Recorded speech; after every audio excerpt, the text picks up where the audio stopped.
31. 31. 21. No, that's better. 30. Why do I even try for 19 minutes? Why do I even try? I'm clearly made for 30 minutes lifestyle. I got 14, but ugh, that's what the people want. Hi, people. And welcome back to another part of your story. Part of the Derverse, episode 2. Timeline overview. I'm the Schwan, and here we are. Doing another part. Let's continue. So that is World War 3 all done for now. There's a lot more things I can do. As you can see, these don't even like what I could do is have another timeline here. I'm doing for report. Have another timeline here for dates, or have actual dates for the years. Right now, this is just basically I throw this in here and I can move them around whenever I want. Because World War 3 is definitely an event. World War 3 would be an entire video game all by itself, or would be a TV series all to itself. Throwing my adventures through World War 3 would be, or my journey through World War 3, my campaign even. That would be its own thing. World War 3 is an event; it needs to be fully fleshed out. But you can do whatever you want inside of it because it's a global war. Like, if you think about it, World War One was nothing. World War One was pretty much war in Europe, war in the Middle East, war in Asia, and even then, in the Middle East was limited, and Asia it was limited. It like the entire action was on two fronts in Europe. World War Two was not much better. World War Two is the same idea. It's just that the Germans got better at advancing, got a lot better at advancing. Had Japanese friends who got really good at advancing, had Italian friends who advanced. Um, and it could erupt anywhere, any moment. World War III and the Derverse actually did that.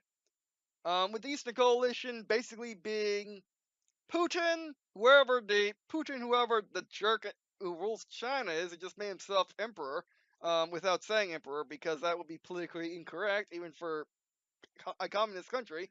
Um, um, yeah, I mean, basically, they, with every other bad guy in the modern day, would get together and secretly make the Eastern Coalition and then set up a series of events to get back at America, get back at Europe, get back at everyone they hate, get back at Israel, get back at Japan, get back at whoever else you want to add to the list, um, and basically just expand and conquer the territories and conquer territories to do whatever they wanted with. Because remember, the only people that are really going to connect are Russia and China, and even then, they just share Mongolia, and then they'll be happy. Because China can have the entirety of Asia. Russia doesn't want Asia. Russia believes it's European, not European. Russia believes what it believes. They want the entirety of Europe, and then everyone will eventually split America because yeah, that's their like number one oppressor, the evilest people in the universe because they stopped them from being evil. You know, yeah. So yeah, that's what World War Three is. America was invaded by stealth ship. Was near invaded. It had problems, like for example, intercontinental fighters and bombers coming in from above with the satellites going didn't exactly know that they were coming. And there was nothing to stop them. What were you going to do? Use your SDIs against them? North Korea just shot a nuke at you, and you're only saved by this random tech guy, this random tech company owner dude who's just flying by the missile trajectory, and yeah, you really want that to happen again. Sure, he can send his fleet of Aurora Mach 2s. He can send your fleet of Aurora Mach 2s, but they're all stationed in America at the moment because they're not exactly serviceable yet. Um, Korea was just getting demoed to maybe buy one. Japan hasn't had their worlds yet. There's no way you can earn something nuke right now. Um, so you don't want to send your SDI on these little puny things, which aren't going to even hit him anyway, because they're aircraft, it's the spacecraft, they're airplane. Wait, the space plane. Wait, the space planes. Yeah, they can just dodge the missile because of humans piloting them and they have enough gas to do that. Or hit the whatever it's called. The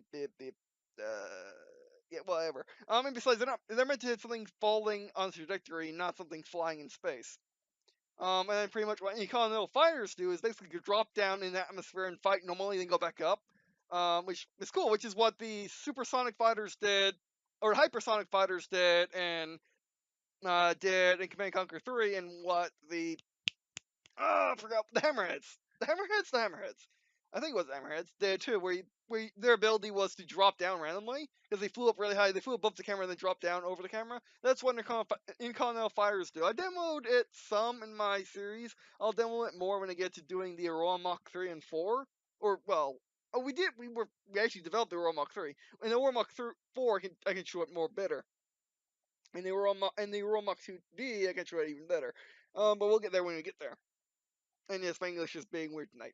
Um, but anyway, so not only did they have to deal with bombers, which aren't big, but when was the last time the United States was attacked by a bomber?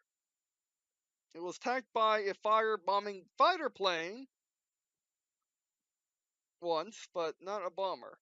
I mean, they weren't going to do much because they were getting intercepted by F-22s, F-35, F-15s, F-16s. Because the Eastern Coalition uses more fast fighters than the World Mach 2, which is more balanced. Like they go for higher speed. I mean, they go higher speeds, but well, they go actually their key feature is they go into space and they cheat. They fly like Mach 3 or 4 normally, and then they can go into space um using separate rocket engines or even like Rapier engines where they switch between the two modes and go into space, come back. Um, and yeah, I guess what they could do is just have several solid rocket motors that have stages. They just pop out the back when they eject the stages on the bottom. They just get you in orbit, and they just got several uses of that, and not care what happens if you run out of uses. Which you're not supposed to dive into one combat and then come out and then go somewhere safe. Which again, in this global war, safety is not that far away if you go suborbit. And the only way for the United States to intercept them realistically is pretty much by anti-satellite weapons, which there was only so few of them. The Eastern Coalition spammed them because they wanted to kill U.S. satellites. The United States would not use them unless they had a good reason to, like in real life. So they wouldn't have them. The easiest solution would be just to use Aurora Mach 2s, whatever you had.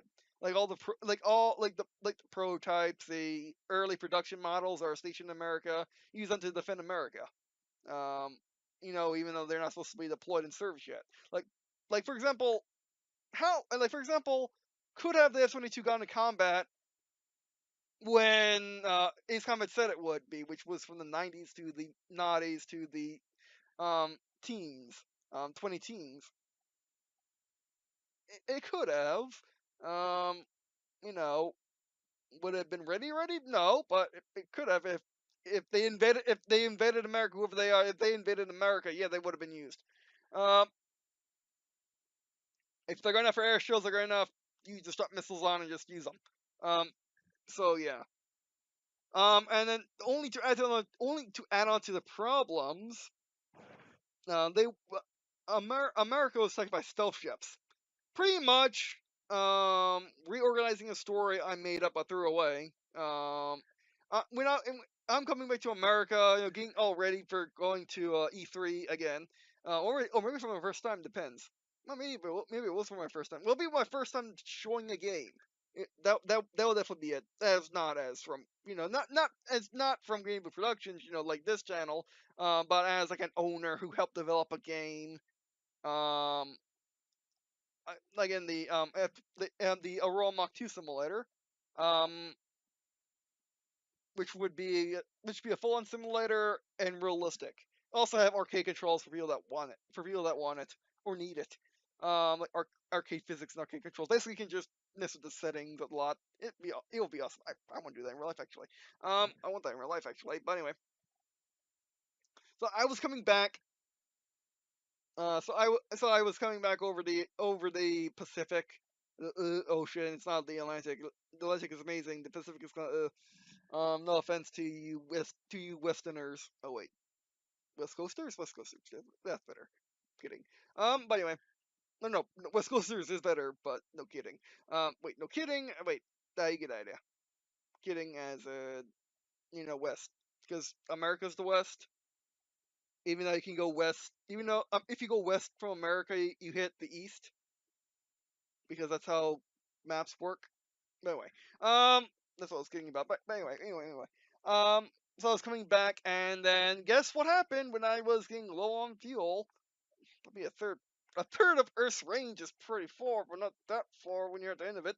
Um, and basically these are also test flights for testing it, which I'm going next to the Barren Sea. I'm flying over the weather. I'm flying way over the sea. What if something goes wrong? I have to land in Siberia or Alaska would be fine.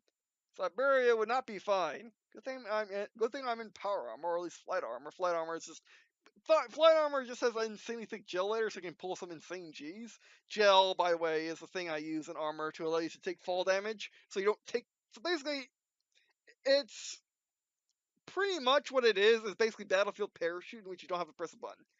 It's not exactly Halo 3 where you just fall. Where if you had a map a mile tall, you just fell and you're fine. It's not that. It's more. It just absorbs. It basically absorbs G-force and thickens and basically cushions you like that. So in a fighter, it basically does the same thing as a G diffuser would do, but it's a physical thing instead of being a sci-fi we make it happen tech. And it can still fly the planes without the special G suit. It's just you don't pull that many G's. You put the computer in a different setting. But anyway, so coming back and I saw these shimmers that look like they're gigantic apple domes of death. I'm like, oh, I hope the Americans didn't tell me about stealth tech because they unstealth. Yep, they're Chinese. That's a problem. And why didn't America see this gigantic, massive, I would say majestic, but I don't think the word applies here, fleet of ships now docked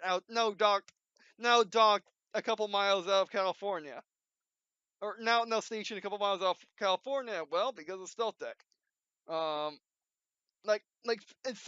from satellites, they blend in pretty well because they're bending light, even though they look more solid close up. Which close up in this case is descending from the stratosphere because I'm slowing down and descending on my descent.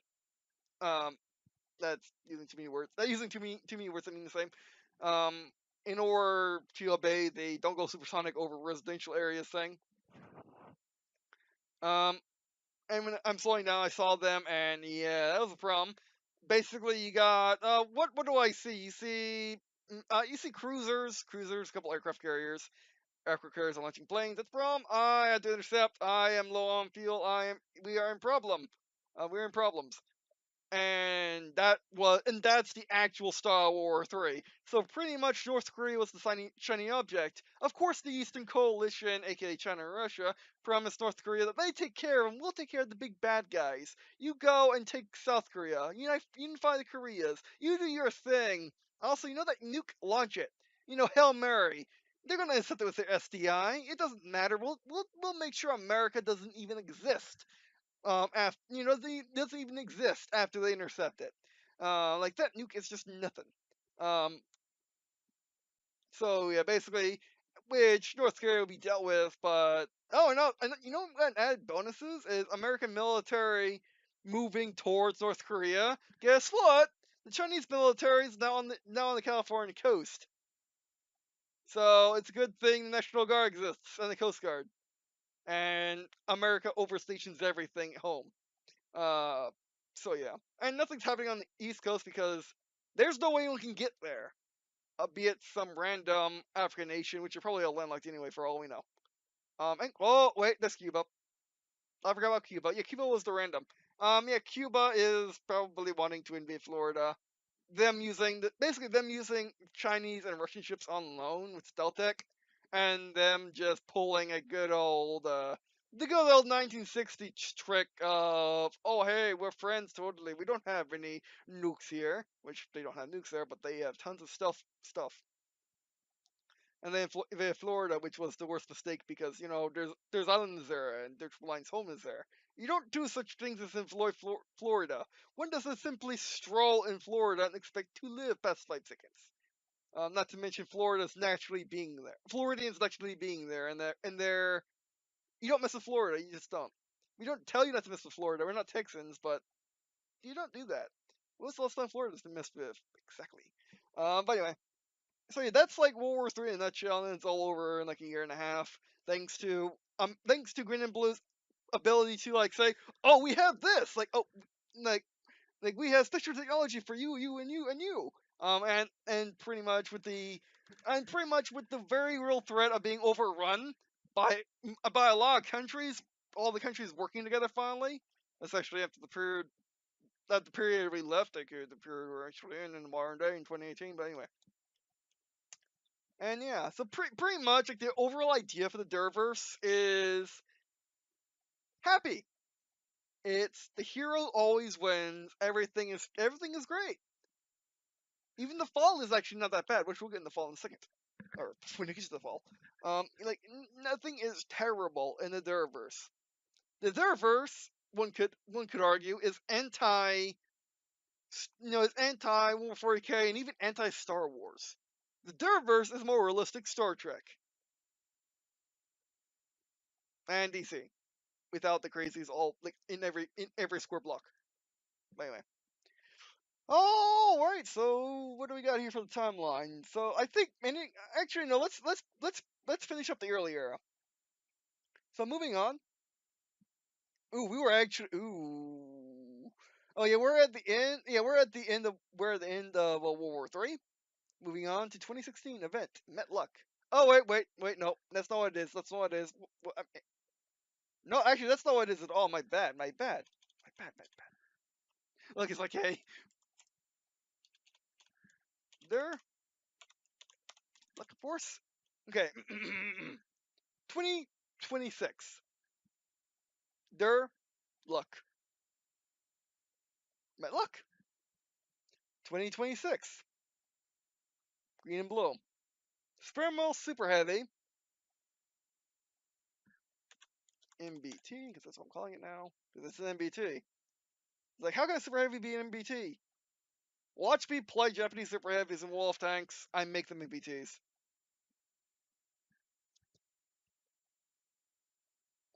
And how and this is one of the interesting situations that I found myself in when making the team, when just thinking is the problem I was having. The reason why I needed to make the timeline, um, was I was having trouble thinking of stories. Look, I just told you one, the story of World War III. I released a series of stories in World War III. When I Met Luck is actually a fully fleshed story. The Fall is also another series of stories. But my problem is, in order to do like the Derverse, I want to start off with a goal, with the 2040 Golden Age story. That's what we'll start off with because that's what the Derverse and their story start out as. So we'll see. We'll see what I do. But anyway, so basically, the long story short of how I met Luck is Luck is a mercenary in the Derverse. She wears bikini armor. Why? Because she's lucky. If a round gets anywhere close to her, it's gonna hit her in her armor. Which is like this is a more comedy thing, and the fact that Luck in real life does not wear clothes. So there's that. She has never worn clothes, not in these 2,000 years that she ever wore clothes, other than in the modern day with me. Because I don't like nudity, let's say.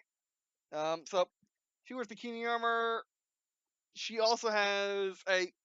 She also has either I can't decide because I don't know how big this round is, but a Vulcan round. Don't know what that is? It's Cold War to modern day U.S. Air Force aircraft round. Basically, she has a not an autocannon, a cannon, which is actually in her shoulder. She uses her bikini in a special way. Let's say she, with special cushions, let's say, in her shoulder, and the bikini's actually built up. It's not like a string bikini, anything like that. She's not barbarian. But it's actually built up in her shoulder, um, and it basically and pretty much it's a big cannon. It's a two-handed over-the-shoulder cannon that loads from the top these rounds, either the 50 cals or 20 millimeters, depending on how insanely big a 20 millimeter is. It's a cannon. It's not a grenade launcher. Um, and basically it uses a free floating mechanism. So the barrel and the chamber and all that goodness are inside of the receiver. Just the receiver. It doesn't have upper or lower receiver really.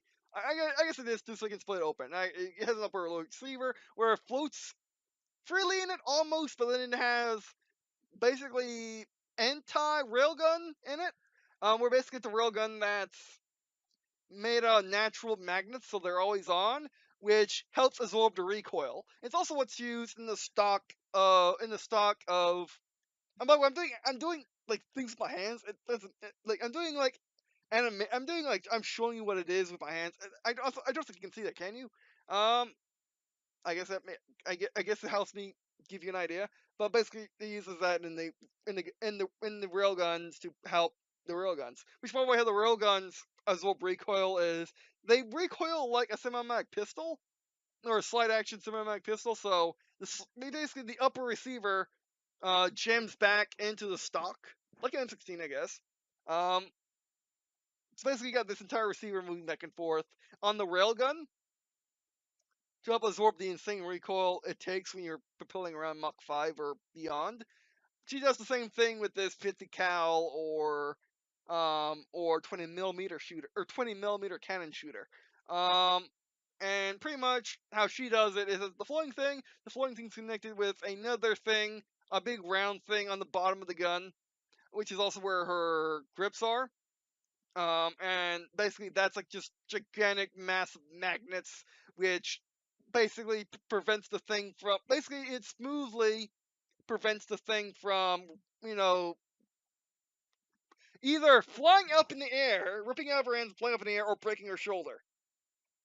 I mean, look is her height in real life, or it's her height in real life, which is 5 foot, because that was how tall you were in Roman days, or at least in the Lost World. But anyway, that's the story for another time. But look is 5 foot, or at least 5'3". Um, so yeah. So she's like holding this gigantic cannon. With also a detachable underslung semi-automatic shotgun with two knives on the end, so she can slash you and stab you with it. And you want to stab with a shotgun? It's a double barrel semi-automatic shotgun with two drums. Because she needs something for doing things other than killing things with gigantic cannon. So she's actually more cartoony than I am of the Maker universe as a kid. And that's pretty much it. And basically, she came in on a motorcycle, being flanked by mercenaries, which I guess mercenaries popped up after World War Three, or during and after World War Three, mercenaries popped up again, who were in medium, lights, heavies, and super heavy tanks. There was a super heavy tank to duel me. There was heavies and mediums to flank me, and lights to give me to annoy me when I was in my sperm whale testing it in the Middle East because that's what you do. There's always pirates to kill in the Middle East and other mercenaries that I don't like for some reason. That are on my bounty list because why not? My UN bounty list. I don't do anything that's not sanctioned by the UN. Or at least that's what I tell people. But anyway, um, that was propaganda. Last bit was enemy propaganda, by the way. I always get sanctioned by the UN before doing anything. It's like that scene in the movie where this guy goes and he kneels before a council of elders and says, "Can I go invade this country, please?" As a superhero, and the elder say, "Yes, yes, you may.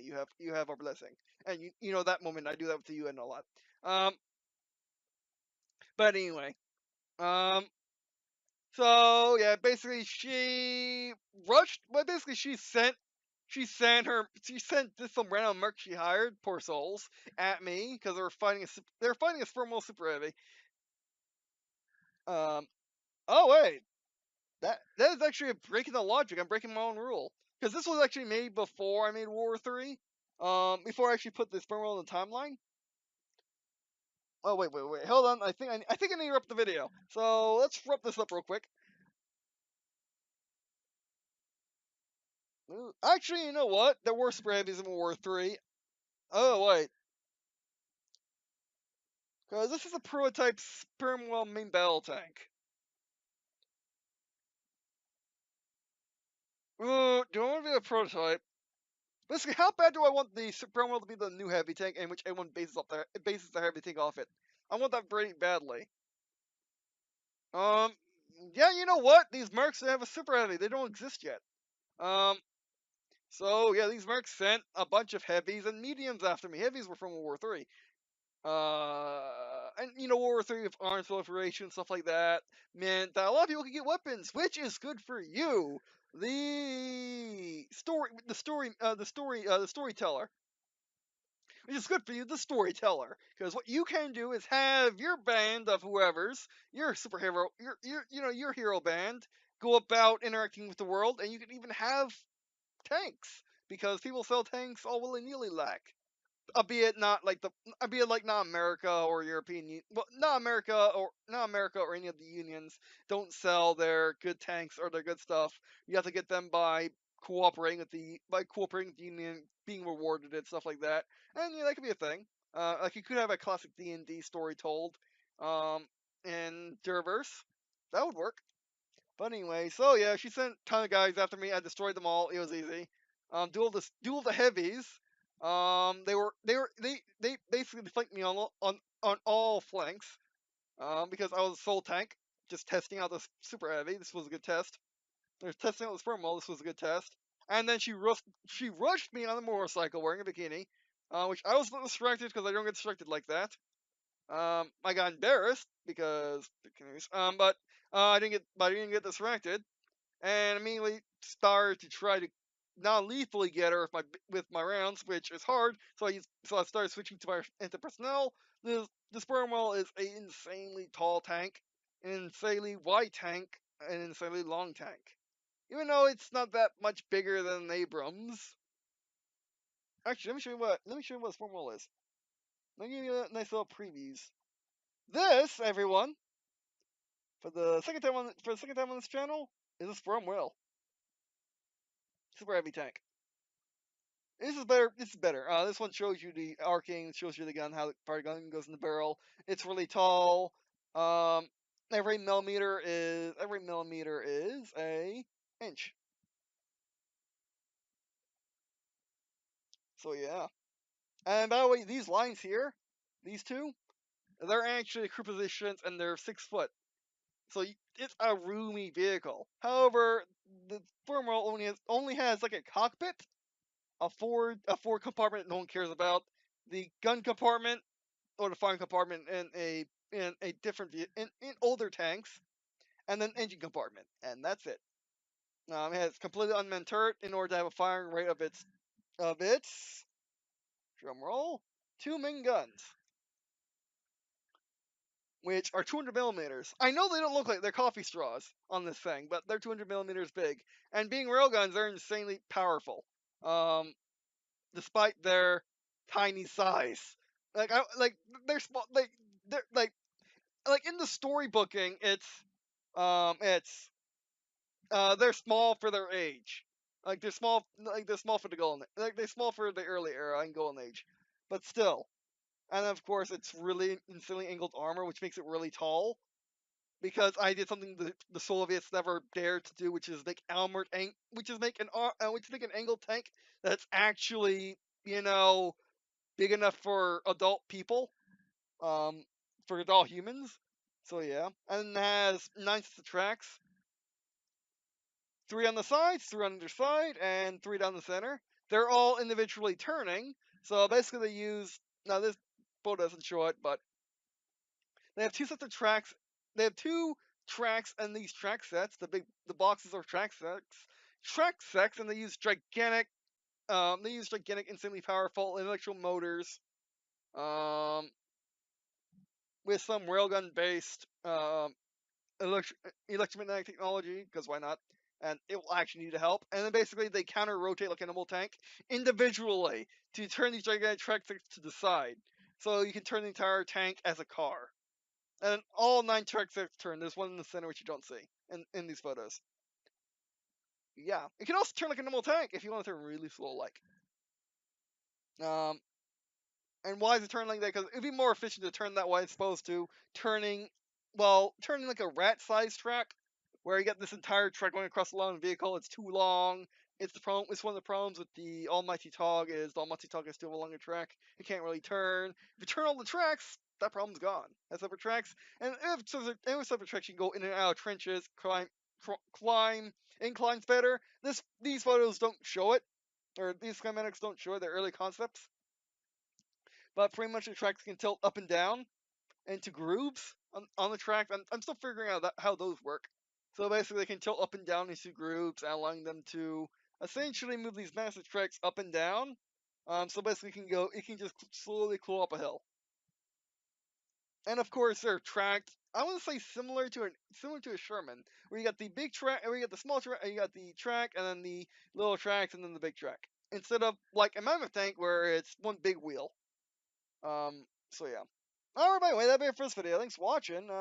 Appreciate watching on this video means a lot, or this part means a lot to me. Also, let me introduce, subscribe to my Patreon. I'm doing stuff for my livings to afford me taking time on my day to do this sort of thing, and maybe even do stuff with it. That's not just making videos where I just tell you about it. Stuff that can actually show you stuff. And yeah. Alright, well, you can support me on Patreon being my, watcher, and YouTube is more than amazing on song. Thank you all for taking time in the day to watch these videos. Love y'all. Alright, that'd be a fun sport. Thanks for watching, and I guess, see you, and skin.